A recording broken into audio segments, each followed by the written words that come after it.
He sat there quietly for a few moments. He didn't want to jump to any conclusions, but it was difficult for TJ not to think about the possibility of this trip requiring him to go up the mountain. I mean, who goes to the great Mount Everest and doesn't go up the mountain?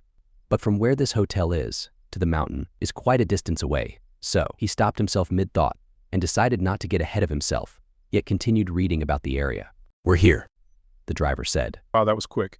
How long did that take us? That took us about an hour and 50 minutes. Really? Man, that felt like a couple minutes.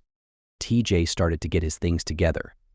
He didn't realize how engrossed he had become by all that Nepal reading.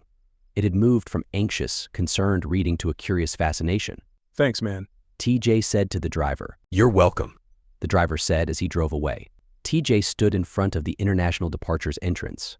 As people passed by, entering and exiting through the automated sliding doors, TJ stood by the entrance, without movement. It was almost as though he couldn't see anyone else. He was allowing the moment to sink in. He was also giving himself time to think it all through, one last time. You gotta commit, TJ, you gotta commit. He said, trying to both motivate and convince himself to keep going. With the resolve to keep moving forward, he now had to figure out which airline would get him to Nepal. He went to one of the information desks and was directed to one of the airlines offering flights to Nepal. Hi, I'm in need of assistance. I need to get to Kathmandu, Nepal. TJ said with a puzzled look on his face and the certainty that he butchered the pronunciation. Yes, sir. Let me have a look and see if I can assist you with that. The ticket agent responded, as she laughed ever so softly.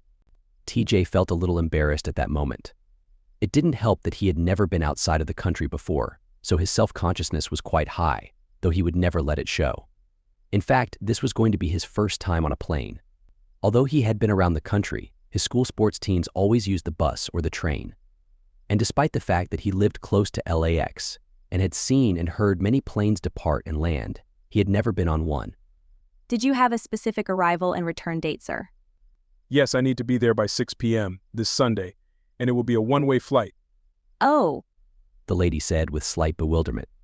that might be a little tricky with such short notice, especially with the time zone differences between our two countries. Let's see what we can do, though. TJ immediately realized the ticket would require some form of payment. All sorts of questions ran through his mind. Was that credit card active? Did it have any money? If so, how much? What happens if you order an airline ticket and don't have the money to pay for it?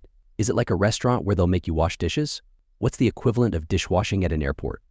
We have one flight that matches your exact requirements, sir. It departs at 11:50 p.m. Great.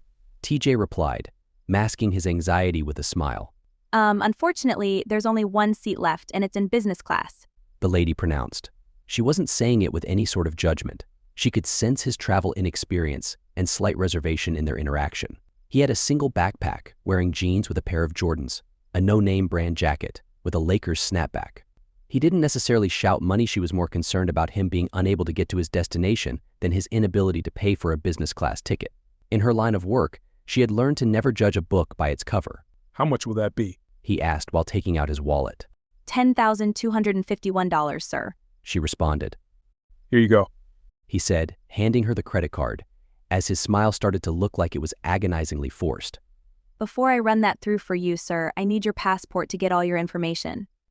Oh, come on, really? Just put it through already, he thought to himself. His anxiety levels through the roof. Of course, here it is. He said. His agonizingly forced smile had transitioned into an emotionless, straight face. With fixation solely on the card machine, TJ waited as the lady entered all his details. She finally swiped the card. The receipt started printing, and the lady handed the credit card, the passport, and the flight ticket to TJ. Have a wonderful trip, sir. Thank you so much. He replied. He walked away with a great sense of relief knowing it was over. After making his way through security and eventually finding the right terminal, he sat down and waited until it was time to board. It was 9:35 p.m. He wasn't hungry. His last meal was breakfast back at the house. But it had been a remarkably eventful day, one where his mind had been preoccupied by things that were slightly more important than food. So maybe not so surprising. I'll eat on the plane, he thought to himself. As he took out his phone to check the time, it reminded him of one of the other items in the package, the watch. Since opening the package, he had not thought about the watch. He hadn't looked at it. He hadn't put it on, but he simply put it away in the backpack. Now, taking out the watch, he started to analyze it. It was entirely black, with black straps and a square face. The face of the watch was just big enough to fit within the margins of his wrist, and it looked like a smartphone when turned off or locked.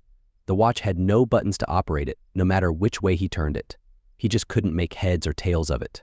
He put the watch back in his backpack, zipped up the backpack, leaned back on his chair, tilted his head back, and closed his eyes.